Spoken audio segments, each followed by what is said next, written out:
Hello one and all, this is Hybridsteel. Thank you very much for joining me in today's Valheim video. This is for all those people out there who want to just start Valheim. I'm talking to you, the person who has literally just gone out and bought this game because you've seen other people playing this game on YouTube and you want to be part of the Valheim victory, where you enjoy, well, I don't know, what would you enjoy whilst playing this game? What we're going to do is we're going to start you right off. What you need, how you're going to get it, and where we're going to go with it.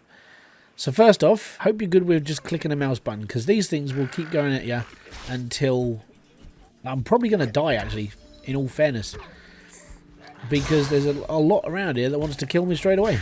I've never been surrounded like that at the beginning of a game. Cool. Now we've got picked up that. Now we can pick up this. So we've got stone now. We're all good. Now what do you want? Yep. Okay. Cool. Fantastic. Fandango. Right. Push tab, see what we can build. Absolutely nothing. Let's get going. Basically, hugging will give you hints and tips on what you should be doing right at the beginning of this game, how to play, and everything else. Keep your eyes out on little buildings like this, because once you've been picking things up, it's all good. Now you might think it's a little bit strange as I'm actually running away from our goal, but I'm looking for a place to build a camp. That is my main one goal. Main two goal is to build things that we definitely need, and what we definitely need is in this forest. We need wood. And we need stone. Now you're going to push tab, you're going to come over here and you're going to want to build a hammer straight away. Either the hammer or the axe, depending on what suits you. Personally, I would have built the axe first, but yeah, we'll get there eventually. More wood is required. More stone is required. We should have enough for an axe. There we go. There, now we've got now we can defend ourselves. So I'm going to aim for the south, as you can sort of like where that path comes in. This path here is the one where he flew in when hugging, or when the bird brought us in. So what you want to do is you want to make your way to an area that you can build on. If you want to build in a forest, it's all good, but I've got to be honest, I've built near forests and it doesn't always end well. Best thing to do is to sort of just get yourself out into an open area. I always found working near or in a meadow is probably best, because you can actually see your enemy coming instead of being like decimated by them within a couple of seconds. Next on the whole list of things that we want to be looking for is felled trees or stumps. And the reason why is because right at the beginning, I mean, cutting down trees is a pain. You know, so you want to be able to get wood quicker. These are the best way to get wood. The logs aren't going to roll you over. They're ground in the floor. And, okay, you're not going to get as much wood out of them, but it's a good start to be getting your workbench straight up.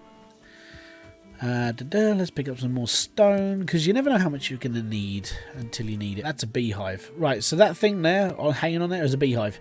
At this precise moment of time, you don't really want to be messing with a beehive because, well, they suck. We're just going to go out everything that looks like wood. So stumps, logs, everything on the floor. So I'm actually going to take these two logs, then we're going to look into building. So when it comes to your first build, I mean, you can make your first build into your forever home as time goes on. You're going to be wanting to find somewhere you can fortify quite happily as well. I have noticed that since the game updated, we're now getting like random interactions from the game trying to kill us. So that was always fun. Now where I'm at currently, this is not a bad space for me to be. I mean, you can move it back as much as you want. You've got a forest next to you. You've got water here, so you've got fishing later on in the game, and you've generally got a little bit of a nice open area as well. So most people would tell you to build on top of a hill, and the reason why is because you can upgrade your defenses a little bit easier, you can make moats, and generally just make your build a little bit more impenetrable to the enemy. It's always good as well to have like a vantage point, and they always say I've got the high ground. The rest of it we can see quite well, so it's always good to have that sort of like light. So what I'm going to do is I'm going to click into my tab button. We can build a club if we really want to. What I want to do, if I bring up my hammer, which is like number 2 for me, could be anything for you guys. And then we're going to right click and we're going to go to crafting, and we're going to craft a workbench. Now for the starter, as you can see, there's a white ring that goes around the workbench, and that basically just means that's your building area. So the building area can be expanded. If you build more workbenches on your build, then you can literally open it up a bit more for yourself, which is always good. You can expand your area as much as you're going to need to. Did we shortcut raspberries? No, we did not shortcut raspberries. I'm going to put raspberries over at 8 for the minute. Don't forget, if you do find raspberries, pick them up. The food system in this game is a little bit different from other survival games that I've played in the past. You can't just spam one load of fruit or fibre or whatever else you're picking up. you literally have to pick up 3 different types of food to give yourself the top energy bar. So always look around for different varieties of food, so different meats, different this and different that. So on me currently I've got raw meat, I've got necktail, and I've got raspberries. Those are 3 different types of meat, and I'm able to sort of like add that into my character, and I'm able to get like the full health bar if I really want, but you have to cook the meat first. Next, what we're going to do is we're going to go back into our building, and we can't actually use the workbench until we've put down a wall. So what we want to do really is I want to incorporate the workbench into a build. So for me, I always sort of look into doing this straight away, because if you can build the workbench into your build, then it's always better for you. You're probably looking at, I don't know, well, you're looking at about 50 wood just to start this game. So aim for 50 if you're right at the beginning, and just chops ahoy. I'll come back to you in a second when I've got enough wood, and I'll show you what I normally build to start. So preferably I would try to get like your first house done in the first day. Reason why is because, well, it gets cold at night, and also you're going to be looking at trying to sort of expand quickly. So if you can get everything built in one day, it's all good. After you've done something, always look around you, just in case there's a greyling coming towards you. They are, as said, they are a little bit annoying. They do just keep coming. So see what I mean? There's one right now, just pondering towards me. So always keep your eye out. Never use up all your stamina as well, because if you use up your stamina, you can't defend yourself. Always make sure you've got a few little bits of stamina left, just so you can take out these annoying little smegs.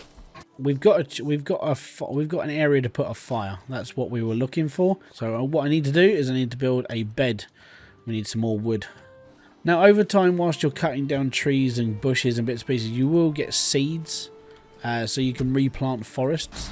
So you can do the whole like crop rotation thing, which is quite good to have. So as you can see, smoke's coming out of our chimney. Now the downside to the smoke coming out of the chimney at the moment is that we haven't got a way of keeping our like fire going. So what we need to do is we now need to build an actual chimney. This basically means that what you've now got to do is put a cover over the top of it. Now I tend to build a little structure on top of it, because when it comes to building a chimney you have to have a roof. Have to put something over the top. So I always build something like this. And it just means my chimney it's not going to take damage. It should be okay. Another thing you should do really, and this will save you a little bit of time. As you can see, your house is on the map. Pull up your map, comes with a bed icon. If you click on the house icon and then double click on it, you can now name something that goes on your map. And there you go. That's how you mark something on your map. It's always funny, this game. Whenever you want something, you can never find it. Bit like everything, really.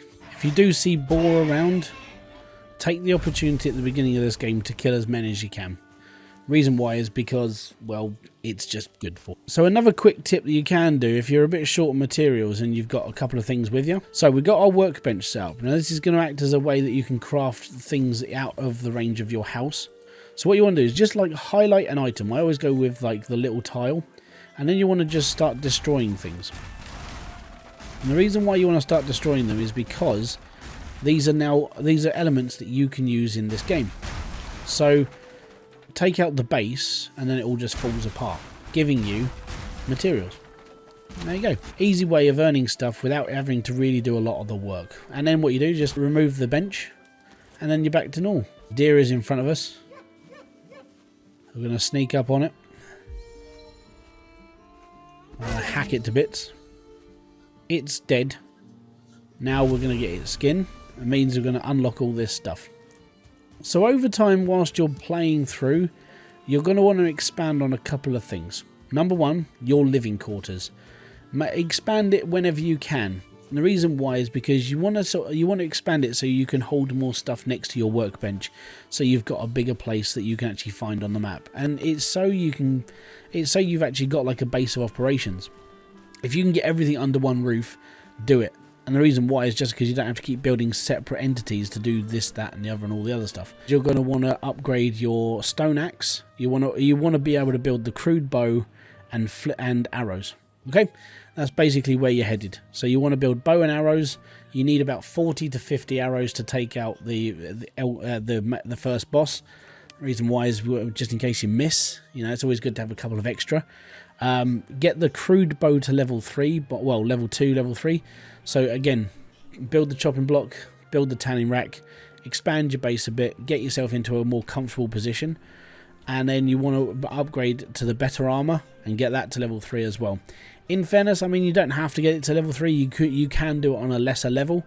It's just if you want to be fully prepared to go into like the next part of the game as well, because as soon as you've killed the first boss, the game gets harder, and it's always best to get into that next line just so you can sort of like get going. Okay, so there we go. That's our first house. That's everything that we need inside the house to start with. Like I said, you're going to have to expand this out, make it a little bit bigger. I mean, you could go out a couple of squares, move your workbench into the corner, bring in the tanning rack, bring in the chopping block, get yourself fully upgraded. Like I said, try and get your armor as high as possible. Your bow and arrow definitely needs to be as high as possible. And if you get your axes up to high as possible, which is I think level 2, level 3 when you're first really starting out, it means you just hit enemies harder so they just don't like annoy you as much. And that's always a good thing, isn't it? So thank you very much for joining me. This has been Hybridsteel. If you have liked this video, don't forget to hit the like, subscribe and notification button below for all other updates. And I'll be back here with a brand new video, live stream or whatever else I do on this channel. Until then guys, I want to say peace out, have fun and enjoy everything you guys do. And like I said, if you enjoy this, I will see you all in Valheim. Bye bye for now.